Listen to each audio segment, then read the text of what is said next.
Vamos a iniciar el tema 2, que nos habla sobre el impuesto sobre el valor añadido IVA.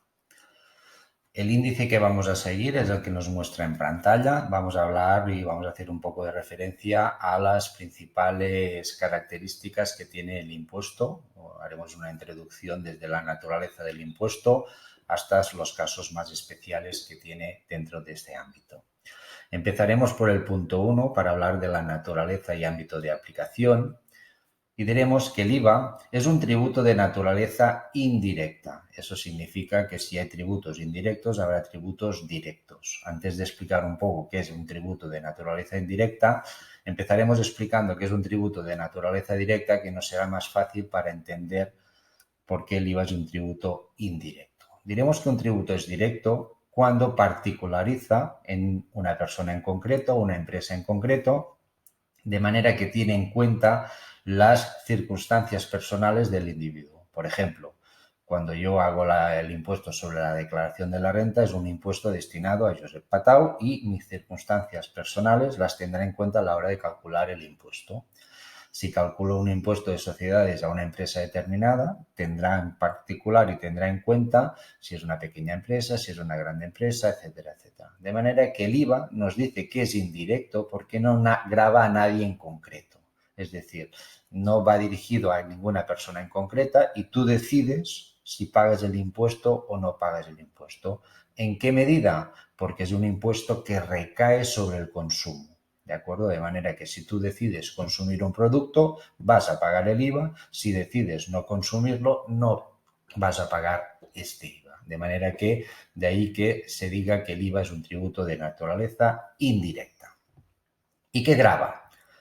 Pues grava las entregas de bienes y las prestaciones de servicios efectuadas por empresarios y profesionales, ¿de acuerdo? Con lo cual nos dice y advierte que será necesario ser empresario o profesional para poder, de alguna manera, ser sujeto pasivo del IVA. Veremos que luego hay alguna excepción. También gravará las adquisiciones intracomunitarias, es decir, compras dentro de la Comunidad Económica Europea, así como las importaciones, compras fuera de la Comunidad Económica Europea. En cuanto al ámbito de aplicación, a nivel territorial, será el territorio peninsular español y las Islas Baleares, con lo cual deja fuera Canarias, Ceuta y Melilla porque dispondrán de sus propios impuestos. En cuanto al concepto de territorio, nos dice que cuando la ley nos habla del interior del país, en este caso será España, luego cuando nos habla de la comunidad, serán los 27 países que a día de hoy conforman la Comunidad Económica Europea. Veremos que ya hemos quitado el Reino Unido a través del Brexit, y cuando habla del territorio tercero o país tercero es cualquier territorio distinto que no esté ubicado en los dos anteriores. Vamos a hablar del hecho imponible. ¿Qué es esto del hecho imponible? Es decir, podríamos decir que, para simplificar, que el hecho imponible es el momento en que nace la obligación del tributo y constituyen el hecho imponible, en nuestro caso, las entregas de bienes y la prestación de servicios. ¿Realizadas por quién? Tal como hemos avanzado, por empresarios o profesionales a título oneroso. Importante. ¿Qué significa oneroso? Con una contraprestación. Esta entrega o prestación de servicios puede tener carácter habitual o bien ocasional, de manera que la ley se cubre las espaldas para que cuando alguien lleve a cabo operaciones de esta índole de forma ocasional, muy de vez en cuando, también tendría la obligación de devengar el IVA correspondiente. Todo ello en el desarrollo de su actividad empresarial o profesional. Y nos dice la propia ley ya en su artículo 4 que incluye el autoconsumo de los socios. ¿Qué significa esto? Pues, por ejemplo, si un socio se dedica a comprar y vender neveras y una de estas neveras le guste, se la lleva a su casa, por mucho que la empresa se la regala o él no pague nada a la empresa, aquí Hacienda nos va a reclamar el IVA repercutido de este consumo. Y en este caso sería un autoconsumo porque se lo lleva el socio a su casa. La ley nos especifica qué entenderá por concepto de actividad empresarial o profesional, de manera que, como vemos que es importante saber que esto se va a enmarcar dentro de una actividad empresarial o profesional, la ley nos dice que va a entender que se dan las circunstancias de que un empresario o profesional tiene una actividad cuando se reúnan los siguientes requisitos y nos dirá que son aquellos que implican la ordenación por cuenta propia de factores, lo denomina de producción, tanto materiales como humanos, o bien uno de ellos solo. ¿Con qué finalidad? La de intervenir en la producción o distribución de bienes o servicios de forma independiente. De manera que cuando hablemos de un empresario profesional entenderemos que se están dando todas estas consignas. Nos pone algún tipo de ejemplo y además nos añade el concepto de empresario profesional, es decir, cuando alguien va a tener la definición de ser empresario profesional, pues serán personas o entidades a quien se exija dar de alta donde en el impuesto de actividades económicas, de manera que no se consideran empresarios o profesionales a quienes realicen sus operaciones simplemente a título gratuito. Para definir un poco más qué se entiende por entrega de bienes, diremos que es la transmisión del poder de disposición sobre bienes corporales, es decir, físicos, y incluye aquí lo que es el autoconsumo también.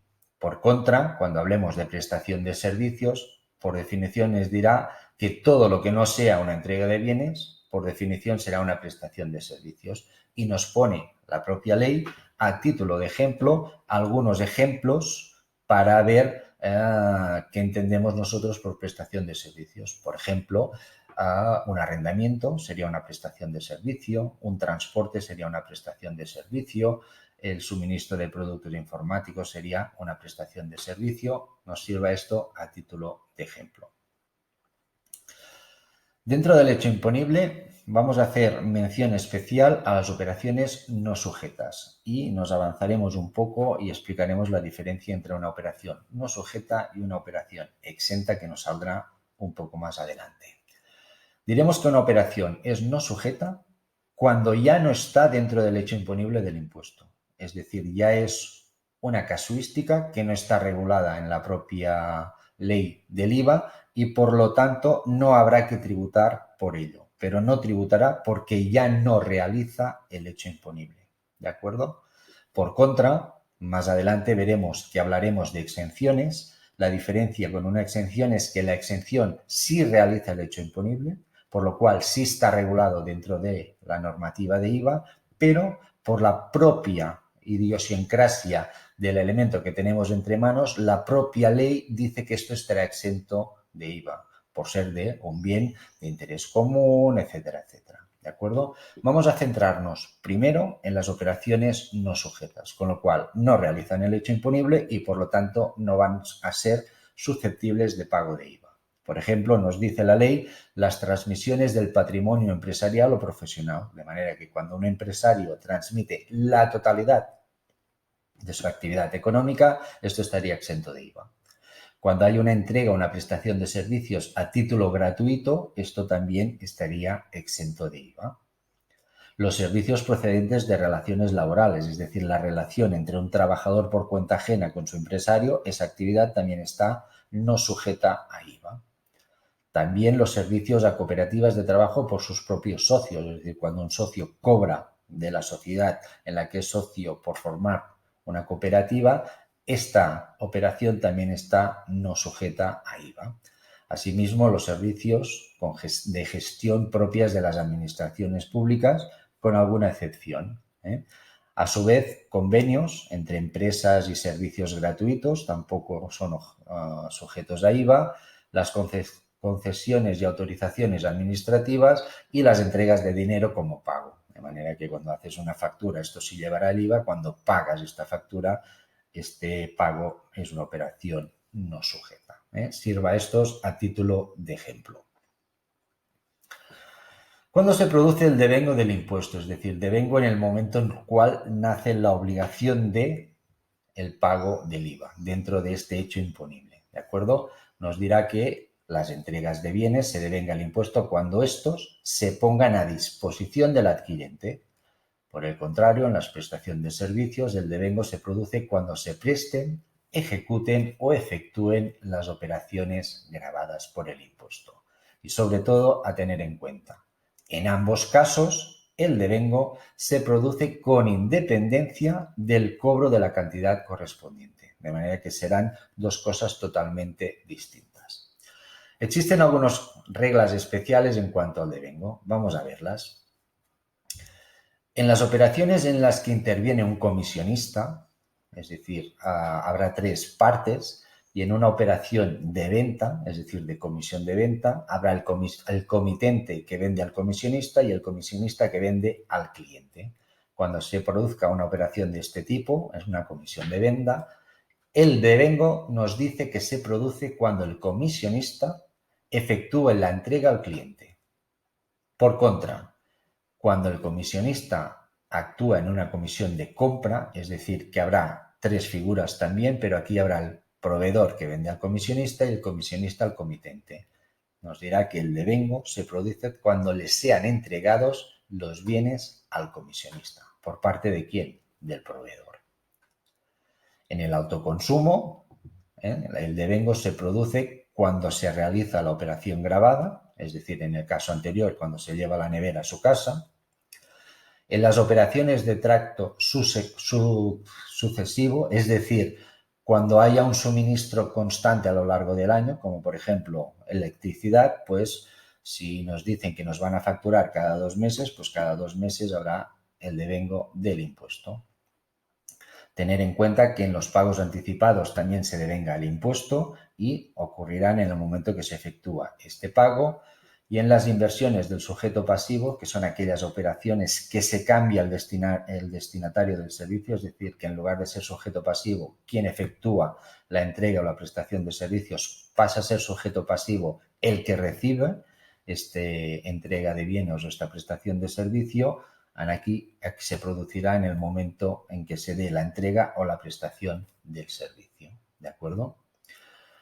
A tener en cuenta dentro del hecho imponible cuáles son los sujetos pasivos de la norma, con lo cual son los que estarán obligados a presentar las declaraciones de IVA. Por un lado nos dirá a los empresarios y profesionales, tal como hemos visto hasta ahora, las personas jurídicas, cualquier tipo de sociedad, herencias yacentes, comunidades de bienes, etcétera, que tengan una unidad económica, un patrimonio, con lo cual tendrán de alguna manera una connotación económica, y de forma excepcional nos dirá que un sujeto pasivo también será aquellos que realicen importaciones y por lo tanto no necesariamente tienen que ser empresarios o profesionales. ¿De acuerdo? A su vez, hay dos casos excepcionales que cuando se produce la inversión del sujeto pasivo. Por un lado, cuando se efectúen operaciones no establecidas en el territorio de aplicación del impuesto, es decir, cuando realmente hacemos una adquisición dentro de la comunidad, el sujeto pasivo será en el momento de recibir esta entrega de bien o esta prestación de servicios en nuestro territorio. Y ahí se produce la inversión del sujeto pasivo. O como hemos dicho anteriormente, se producirá una inversión del sujeto pasivo en una ejecución de obra donde el contratista subcontracte a su vez a otros profesionales o empresarios, de manera que aquí el que tendrá la obligación de presentar la declaración será el consumidor final, que cuando pague el último que le haya hecho la factura, ahí sí que devengará el IVA correspondiente. Por lo cual, son dos casos muy excepcionales donde la inversión del sujeto pasivo recae sobre el destinatario y no sobre el que origina la operación. En cuanto a la repercusión del impuesto, esta tiene que ser íntegra y además es obligatoria, es decir, ninguna de las dos partes puede pactar y decir, mira, vamos a hacer una operación, pero quedamos de acuerdo y no ponemos IVA. No, esto es obligatorio y no se puede llegar a esa determinación, ¿de acuerdo? Por lo cual será necesario expedir una factura con unos mínimos requisitos, a no ser que la propia ley, de alguna manera, invalide el hecho de tener la obligación de expedir una factura, como por ejemplo pueden ser los comerciantes minoristas, ventas al menor, servicios de ambulancias y un largo etcétera, donde la ley les exime de emitir factura. En todas en las otras opciones, siempre vamos a tener que emitir la factura correspondiente. Para el cálculo del IVA, se repercute el IVA, cada empresario profesional deberá repercutir en sus facturas el IVA y este IVA deberá ser ingresado a Hacienda Pública. Ahora bien, Hacienda Pública le permite deducir a ese IVA repercutido todas las cuotas de IVA soportadas, de manera que lo que tendrá que hacer es, en cuanto al IVA que tener que ingresar a Hacienda, por el diferencial entre el IVA que yo repercuto a mis clientes menos el IVA que yo soporto de mis proveedores. Este diferencial tendré que ingresarlo o no a Hacienda en función del resultado que nos dé. De manera que podríamos simplificar diciendo que al final el impuesto sobre el valor añadido no figura como coste de la empresa, salvo en algún régimen especial que no pueden hacer declaraciones. En cuanto a las exenciones, lo hemos visto antes, son operaciones que sí realizan el hecho imponible, pero que debido a sus circunstancias especiales no vamos a tener que tributar por ello. Y aquí nos pone la propia ley algunos ejemplos. Fijaros que son ejemplos muy generales de interés común, como pueden ser servicios postales, servicios de hospitalización, de asistencia sanitaria, educación, transporte de enfermos, operaciones de seguro, etcétera, etcétera. Y en cuanto a operaciones inmobiliarias, hay algunos casos especiales, como por ejemplo la exención en entregas de inmuebles. Es decir, si lo que estamos entregando es un inmueble, bien un terreno rústico o un terreno que vaya destinado exclusivamente a parques y jardines públicos, estas operaciones estarán exentas de IVA. A su vez, las segundas y ulteriores entregas de edificaciones, incluidos los terrenos donde se hallan enclavadas, también serán operaciones exentas de IVA. Hay una exención en los arrendamientos. Cuando lo que estoy arrendando es un terreno de carácter agrario, estará exento y a su vez los edificios o parte de los mismos dedicados a viviendas o a su posterior arrendamiento también estarán exentas de IVA. Añadimos exenciones en las exportaciones y entregas intracomunitarias de bienes. Lo hemos visto en el inicio cuando hablábamos de la naturaleza del impuesto, donde ya no nos aparecían las ventas a la comunidad o las exportaciones, con lo cual son operaciones directamente exentas y que no tributan por IVA. Y finalmente unas exenciones relativas a zonas francas, depósitos francos y otros depósitos, donde son movimientos que también están exentos de IVA. ¿Qué es una zona franca? Por citar un ejemplo, en un puerto de barcos hay una zona delimitada que la llaman zona franca, donde a veces reciben las mercancías, están ahí unos días a la espera de que venga otro barco y se las lleve a otro país. Mientras estas mercancías están depositadas en estas zonas que llaman zonas francas, ahí no están exentas del impuesto. A la que salgan de ahí, en función de cuál sea su destino, se devengará el impuesto correspondiente.